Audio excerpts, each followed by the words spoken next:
በምዕራቡም በኋላ በኤዥያውም እድገት አንዱ ዓለም ሊማርበት የሚገባው ችግር የተፈጠረው እድገት ኢንቫይሮንመንትን እየበከለ እየጎዳ የመጣ እድገት ነው። በአንድ በኩል እድገት አለ፣ በሌላ በኩል ደግሞ ልጆቻችን ዋጋ ያስከፍላል። ለምሳሌ አሁን እያደጉ ካሉ ሀገራት አንዳንዶቹ ከጂዲፒያቸው ከ9% ያላነሰ በዚሁ ክላይሜት በተፈጠረ ችግር ምክንያት የሚጎዱ አሉ። አንዳንድ አውሮፕላን ማንሳት የማይችሉ መንቀሳቀስ የማይችሉ ከተሞች አሉ ኤዥያ ውስጥ። ፖሉሽን በሩቅ የምንጠብቀው ሳይሆን በቅርበት ኢኮኖሚያቸውን እንቅስቃሴያቸውን እየገታ ያሉ ሀገራት አሉ። ያ ችግር በእኛ ልጆች እንዳይደገም ከኢንቫይሮንመንት ጋር ኮኤግዚስት ማድረግ እንድንችል እየጠፋ ያለውን ግሪነሪ በግሪን ሌጋሲ እየተበላሸ ያለውን ሪቨር በሪቨር ሳይድ እየቀየር እድገቱ ተፈጥሮን ሳያበላሽ መፈጠር አለበት። ያ ከሆነ ነው አስተማማኝ እድገት ሊሆን የሚችለው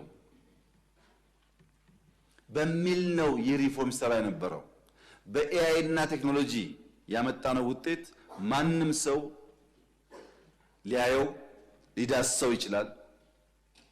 በኤርሊ ቻይልድሁድ ኤጁኬሽን ያመጣነው ውጤት ማንም ሰው ስትሰማሩም በየአካባቢዎች ማየት ትችላላችሁ።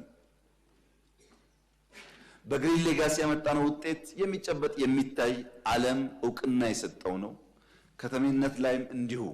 ይህ ሁሉ ስራ ሲደመር የሚያሳየው የኛ መንግስት የትናንትናን ዕዳ ለመቀነስ ብቻ ሳይሆን ዛሬ እድገት ለማረጋገጥ ብቻ ሳይሆን ልጆቻችን ነገ ቀና ብለው ከስደት ተቆጥበው በሀገራቸው በኩራት መኖር የሚችሉ ዜጎች የማፍራት ትልምና ፍላጎት በእውቀትና በእቅድ ገብቶን እየሰራን እንዳለን ያመለክታል።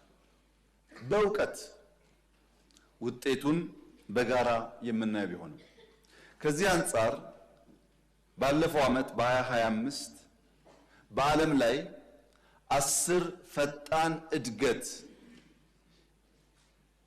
የተመዘገበባቸው ሀገራት መካከል 5ቱ አፍሪካ ውስጥ ናቸው። ከ10ሩ ፈጣን አዳጊ ሀገራት 5ቱ አፍሪካውያን ናቸው። ይሄ የሚያሳየው ምንም እንኳን ቁጥሩ መበራከት ይኖርበትም ባለፈው ዓመት 5 በዚህኛው 6 እያልን እየሰፋን ከሄድን ለሚቀጥሉት 25 ዓመታት 30 ዓመታት 40 ዓመታት ይሁነኝ ብለን ከሰራን አሁን ወደ ኤዥያ ያጋደለው እድገትና ብልጽግና ወደ አፍሪካ ለመምጣት ሰፊ እድል እንዳለው ያሳያል። ምን ከሆነ ገብቶን አውቀን አስበንበት ልጆቻችን ላይ ከሰራን የምንሰራው ስራ ሁሉ ዛሬውን ውጤት የሚታይበት አይደለም። ኢትዮጵያ ቦታዋ የት ነው ከተባለ ነዳጅ ከማያመርቱ ሀገራት ከነዚያ 10 ሀገራት ከቀዳሚዎቹ አንዷ ናት። 9.2% ነው አምና እድገት የተመዘገበው። ይሄ የኛ ዳታ አይደለም፣ የአይኤምኤፍ የወርልድ ባንክ ዳታ ነው።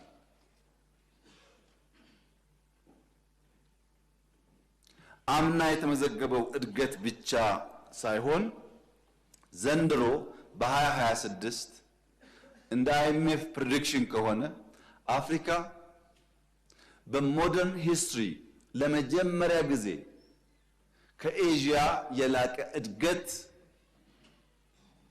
በአፍሪካ ሊመዘገብ እንደሚችል አይኤምኤፍ ተንብዮአል። በጂዲፒ ያለው ግሮዝ የአፍሪካ በ2026 ከኤዥያ ካለው እድገት በታሪክ ለመጀመሪያ ጊዜ የተሻለ እንደሚሆን ገምቷል። ይህ አጠቃላይ ጂዲፒ ሳይዙን ሳይሆን ካለው ሳይዝ ያለው እድገት ማለት ነው። ሳይዙ ረጅም ጊዜ ይፈልጋል እዛ ለመድረስ። የኢትዮጵያን ብንወስድ በዚህ ዓመት የነበረን እቅድ እና ለፓርላማው ያስገባነው 9.2% እድገት እናመጣለን ብለን ነበር። ነገር ግን በ6 ወር ያመጣነው ውጤት ገምግመን ከዚያ በላይ ማደግ ስለምንችል ወደ 10.2 እናሻሽለው ነው ያልነው። ኦሪጂናል እቅዳችን 10 አልነበረም። አይኤምኤፍ ምን አለ? የኛ ኦሪጂናል እቅድ 9.2 ነው። አይኤምኤፍ የኢትዮጵያ እድገት የ2026 9.3% ይሆናል ብሎ ተንብዮአል። ኦሪጂናል ካቀድነው በ0.1% የተሻለ ማለት ነው። አሁን ካሰብነው 10.2 ደግሞ ከ1% በታች በእኛና በአይኤምኤፍ መካከል የትንበያ ልዩነት አለ። የተከበረው ምክር ቤት ላለፉት 20-30 ዓመታት ኢትዮጵያ አድጋለው ብላ ያስቀመጠቻቸውን ትንበያና የአይኤምኤፍን የ20 ዓመታት ከኢትዮጵያ እድገት ትንበያ ጋር ያለውን ልዩነት መለስ ብሎ ማየት ይችላል። ሚኒመም 2% ዲፍረንስ ነበር። ሚኒመም አንድም ጊዜ ከ1% ያነሰ ትንበያ በእኛና በአይኤምኤፍ መካከል በታሪክ ውስጥ ኖሮ አያውቅም። ሁሌም 2 እና ከዛ በላይ በትንበያ ዲፍረንሶች ነበሩ። ዘንድሮ ግን ከ1% በታች ነው በትንበያ እንኳን የምንለያየው። ይሄ ብቻ አይደለም። በቅርቡ በነበረው የቦርድ ግምገማ በኢትዮጵያ የተካሄደው ሪፎርም ከሚጠበቀው የላቀ ውጤት ያስገኘ ይበል ይጠንክር የሚባል ብሎ በይፋ ሪፖርት አውጥቷል። ይሄም በየዌብሳይቱ የሚገኝ ስለሆነ የተከበረው ምክር ቤት ማየት ይችላል የጋራ ሪፖርታችንን።